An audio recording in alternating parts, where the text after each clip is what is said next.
Your intelligence is the reason you're not successful. Being smart might actually be holding you back. Every day I see brilliant people with sky-high IQs lose to others with half their talent. Why? Because intelligence alone doesn't automatically translate to results. If you keep letting your smarts run the show, you'll watch those average people, the ones who show up consistently and push through, leapfrog right over you. And the worst part?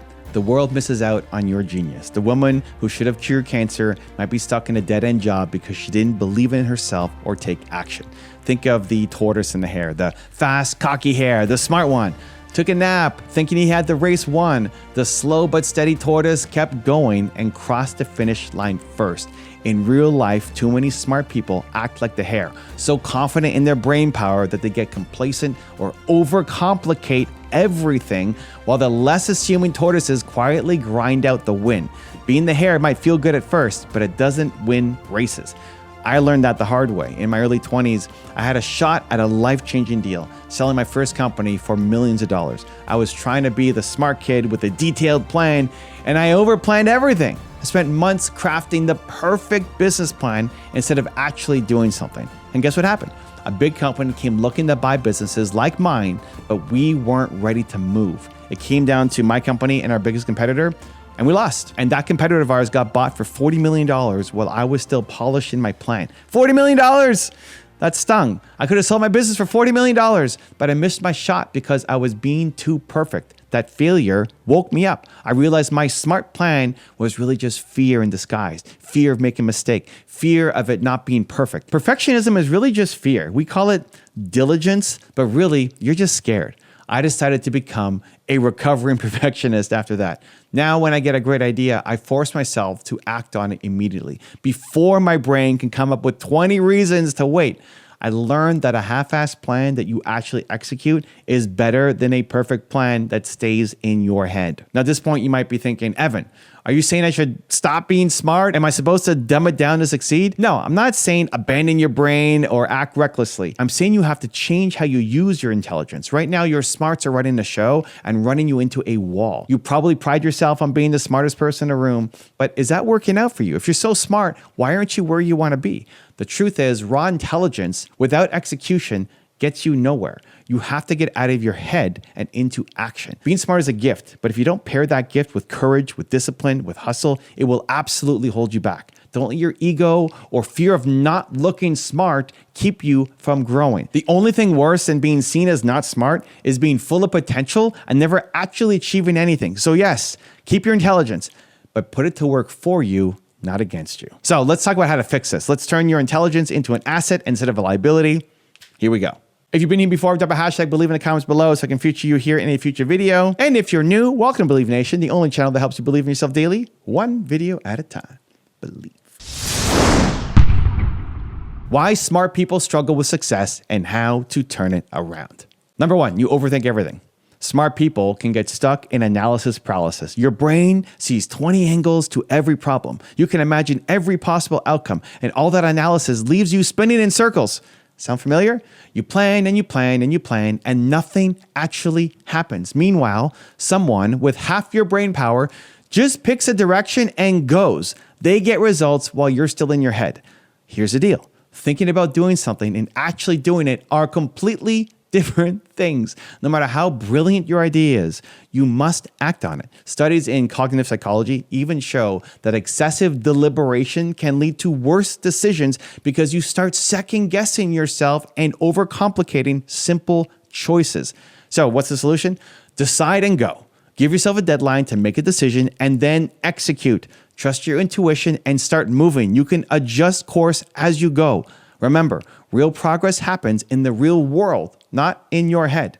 Don't let overthinking murder your momentum. Number two, you're chasing perfect and it's slowing you down. This was my curse. In school, you might have been the kid who got A's, who set super high standards. In life and business, those high standards can actually cripple you. You rewrite the opening chapter 7 times and never publish the book. You tinker with your product endlessly because it's not good enough yet to launch. Guess what? Perfect is the enemy of progress. Successful people execute and then iterate. Unsuccessful smart people keep polishing a draft that never sees the light of day. Here's how one entrepreneur put it: you can't refine what doesn't exist. You can't improve a product that never launched. Average performers often beat perfectionists because they're willing to put out good enough and then improve later. My own $40 million mistake was due to perfectionism. I waited and wanted the perfect plan, and I was too late. Learn from my mistake. Launch messy. Embrace mistakes. Done is better than perfect. And remember that urge to be perfect? It's really fear. Perfectionism is fear in a tuxedo. It looks respectable, even admirable, but it's killing your success. So punch fear in the face by putting out your work, flaws and all. Progress beats perfection every time. Number 3, you rely on talent instead of work. This one stings, but I've seen it so often. Things come easy for you, right? School, jobs, picking up new skills. You're used to being the best with minimal effort. Meanwhile, others had to grind to get good. And the result is you never develop the discipline and habits that success actually requires. Maybe you breeze through school without studying, so you never learn how to truly study or struggle. You prided yourself on pulling off last minute miracles or acing presentations with no prep. And it worked. Until now. So when you finally hit something hard, something that doesn't come instantly, you stall or quit because you don't have the tools or grit to push through. Psychology research backs this up. People who think intelligence is fixed tend to avoid challenges that might prove them wrong. But those who believe abilities grow with effort are the ones who persist when things get tough. So natural talent might open the door, but discipline, resilience, and grind get you to the finish line. If you've coasted on talent, it's time to be humble and get to work. Being smart is not an excuse to be lazy. Embrace the beginner's mindset. Push yourself to do the uncomfortable drills, the boring repetitions, the late night study sessions. Hard work beats talent when talent doesn't work hard.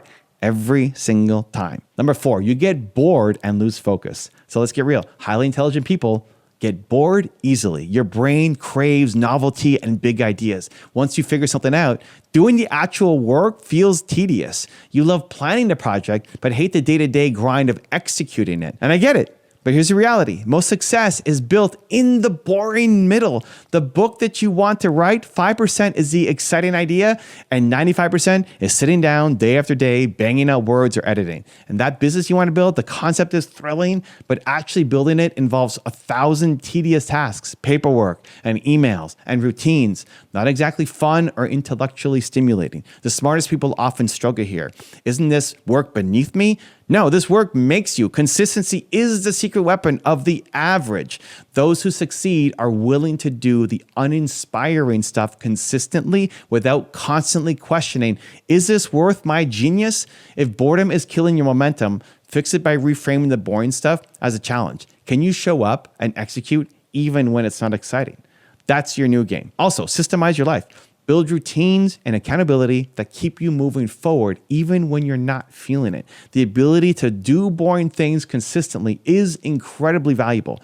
Master it and you'll leave the dabbling geniuses in the dust. Number 5, you live in theory, not reality. Smart people often fall in love with theories and big picture ideas. You might design elegant strategies in your head, craft perfect models of how things should work. But then here's how things do work in real life, which is usually much messier. If you're too attached to the ideal scenario, you can become disconnected from actual reality. So for example, you might refuse to launch a product until you understand every aspect perfectly, or you insist on a plan going exactly as imagined, and when it doesn't, you freeze. Meanwhile, less brilliant people are adapting on the fly and they're getting results. So what's the fix? Embrace reality and adjust. Don't let your beautiful theory stop you from getting your hands dirty. Maybe your strategy should be tweaked. That's fine. Maybe your hypothesis was wrong. Learn and you pivot. Actionable data comes from the real world, not the daydreams. So don't wait for conditions to match your mental model. Get out there, try stuff, and adjust to the feedback. Remember, your ability to learn and adapt beats your ability to pontificate. Stay grounded and stay flexible. Number 6, you undervalue emotional intelligence and help from others. Success is not a solo brain game. It's a team sport. If you're brilliant but can't work with other people, you're going to hit a ceiling fast. Maybe you've told yourself, others just slow me down, or no one can do it as well as I can, right? Classic smart person trap. The truth is, someone with average IQ but great people skills will outrun a genius who alienates others. Businesses, careers, life, they all run on relationships. If you struggle to communicate, to collaborate, or to ask for help, that's a major blind spot. And I used to try everything alone and not admit weakness. It nearly broke me. I was too embarrassed to tell anyone that I was struggling. And that loneliness almost made me quit. I learned that if you don't ask for help, you end up stuck and isolated and far more likely to fail. So don't let the pride or social awkwardness sabotage you. You don't have to be an extrovert or the life of a party. I'm not. Just develop the skills to connect and communicate. Listen more. Be curious about others. Find mentors and accept their advice. If you lack some of the soft skills, learn it. Being smart means you can grow here too. Remember, being right isn't enough. You have to bring others along if you want to do something big. And if you have a big dream, you'll definitely need others. So start valuing emotional intelligence as much as book intelligence. It's not soft. It's the glue that holds your success together. Also, if you want to take real action after this video, I made a free worksheet just for you. It covers the top lessons from today, gives you space to write your biggest takeaways, and helps you build a simple action plan. It's 100% free. Just click the link in the description below to go grab it. I'll see you there. Okay, now let's bring this home. We've identified the traps: overanalysis, perfectionism, coasting on talent, lacking of follow-through, living in theory, and flying solo. These are natural tendencies of a powerful mind, but if you leave them unchecked, they become big barriers. The great news is you can overcome each one. Self-awareness is step one. If you've nodded along or winced at any of these points, you're already learning where to improve. Step two is to work with your tendencies instead of against them. Build systems and habits to counteract your weak spots. For example, if you know that you overthink, set strict deadlines or accountability partners to force action even when you're in your head.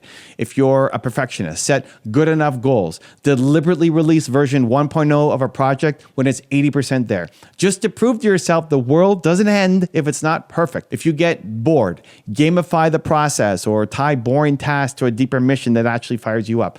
Practice doing things before you feel fully ready for them. This starts to train you to gather real-world feedback. And if going it alone is not working for you, find a coach, a community, a partner who can push you and keep you accountable. And most of all, shift your identity. Don't see yourself as the smart one. See yourself as the bold one, the action taker, the lifelong learner, the resilient fighter. Yes, you're smart. So use that brain to strategize ways to get out of your comfort zone instead of clever excuses to stay in it. My mom used to tell me, if you have the ability, you have the responsibility. If you can, then you must. And that hit me hard and stays with me. Your intelligence is a gift, not just for acing tests or impressing people, but for making an impact. If you're capable of more, you owe it to yourself and the world to do more. I know there's genius inside of you. Everybody has what I call Michael Jordan level talent or genius at something. Don't let it go to waste because of fear, laziness, or ego. Break the patterns. Do the uncomfortable work. The world needs what you have, and you deserve to fulfill the measure of your potential. And congratulations, you're one video closer to who you're meant to be. Believe. To learn the 5 steps to designing the life that you want, check the video right there next to me. I think you'll love it. Continue to believe, and I'll see you there. If you don't design the life you want, you'll end up living a life you don't. Most people drift through their days, letting others call the shots, then wonder why they feel stuck.